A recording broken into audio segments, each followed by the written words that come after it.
Hello అండి. Welcome back to my channel.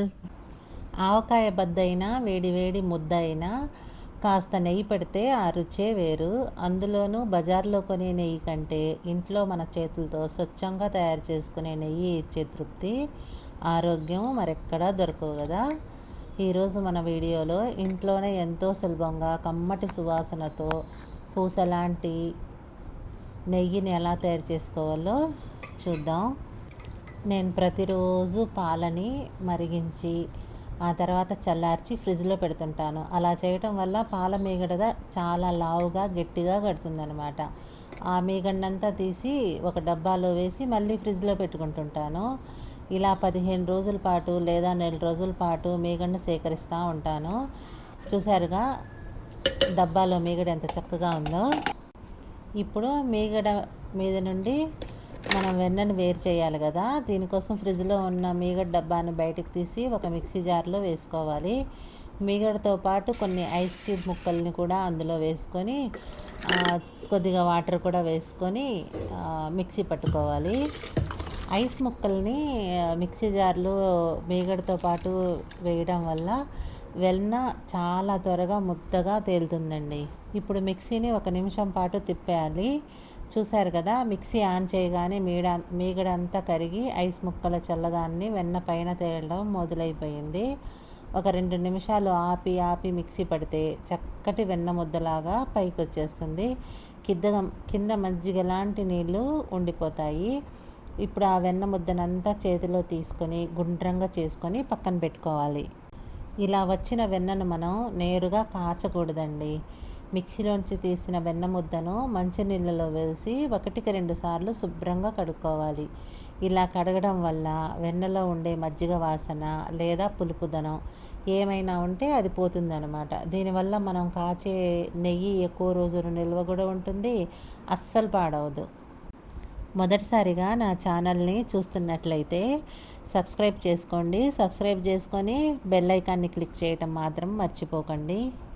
చూస్తున్నారు కదా, వెన్న మంచినీళ్ళలో కడిగి ఒక వెడల్పాటి గిన్నెలో వేసుకోవాలి.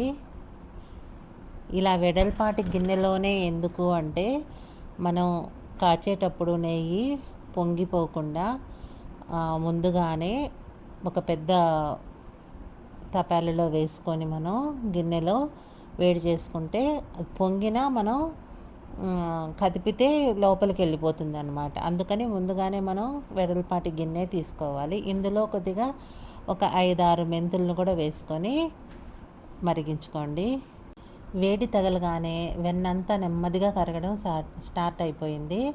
వెన్న కరిగి ఒక పల్చటి మజ్జిగలాగా మారిపోతుందనమాట. ఈ సమయంలో నెయ్యి పైకి పొంగి వస్తుందనమాట. కాబట్టి అసలు మనం నిర్లక్ష్యం చేయకుండా దగ్గరే ఉండి జాగ్రత్తగా ఒక గరిటెతో కలుపుకుంటూ ఉండాలి. లేదంటే గిన్నెలో నుంచి బయటికి పొంగిపోయే ప్రమాదం కూడా ఉందన్నమాట. నేను ఇందులో ఒక 5-6 మెంతులను కూడా వేశాను కదా. మరిగే వెన్నలో ఇలా మెంతులు వేస్తే నెయ్యికి వచ్చే ఫ్లేవర్ రుచిగా అద్భుతంగా ఉంటుందండి. ఇదొక చిన్న చిట్కా, తప్పకుండా ప్రయత్నించండి. ఇప్పుడు కొద్దిగా పొంగు రావడం కొద్దిగా తగ్గిందండి. మనం వేసిన వెన్న కాస్త చిక్కపడి రంగు మారుతూ మరుగుతుందన్నమాట. నెమ్మదిగా వెన్నలోంచి నెయ్యి వేరుపడడం మీకు కనిపిస్తూనే ఉంటుంది. ఈ స్టేజ్లో ఉన్నప్పుడు నేను 2 లేదా 3 పచ్చి తమలపాకులను తుంపి ఇందులో వేశాను. తమలపాకులు వేసి నెయ్యి కాచడం అనేది మన అమ్మల నాటి కాలం నాటి చిట్కా అండి. ఇది నెయ్యికి తిరుగులేని కమ్మటి సువాసననిస్తుంది అనమాట. అలాగే నెయ్యి పూసలాగా రావడానికి కూడా సహాయపడుతుంది. చూశారు కదా, మీగడ నుంచి వెన్న నుంచి నెయ్యిగా మారే టైం వచ్చేసిందండి.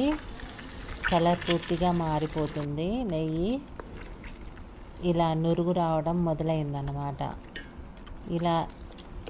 ఇలాంటప్పుడు కొద్దిగా మనం గరిటెతోటి కలుపుకొని అడుగంటకుండా చూసుకోవాలి. కొద్దిగా ఎలాగూ అడుగు అంటుతూనే ఉంటుంది. ఎందుకంటే నెయ్యి చేసే ప్రాసెస్లో ప్రతి ఒక్కసారి కూడా మేము గషి అంటాం దాన్ని, కింద అది గషి వస్తుంటుంది. చూస్తున్నారు కదా, మనం వేసిన తమ్మలపాకులు కూడా బాగా కరకరలాడుతూ వేగిపోయాయి.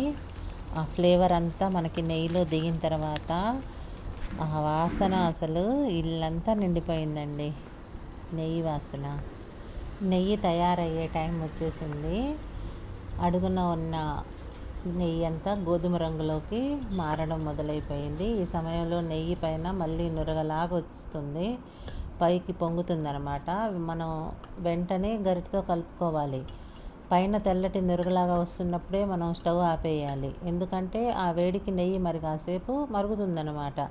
స్టవ్ ఆపకపోతే నెయ్యి మాడిపోయి నల్లగా అయిపోతుంది.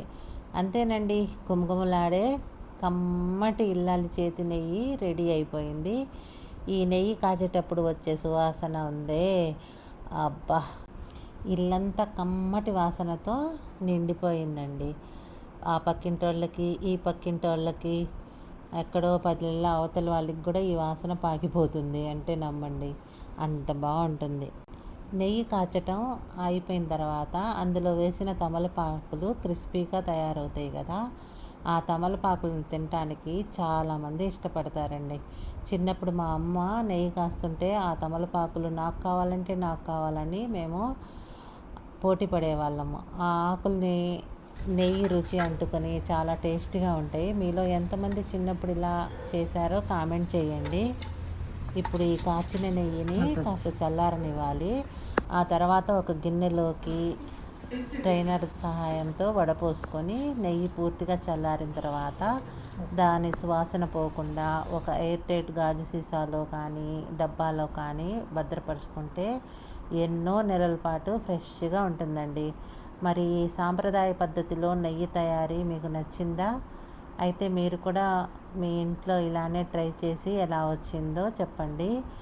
ఈ వీడియోని లైక్ చేసి మీ ఫ్రెండ్స్ అందరికీ షేర్ చేయండి. మర్చిపోకండి, మరిన్ని మంచి వంటకాల కోసం మన ఛానల్ని సబ్స్క్రైబ్ చేసుకోండి.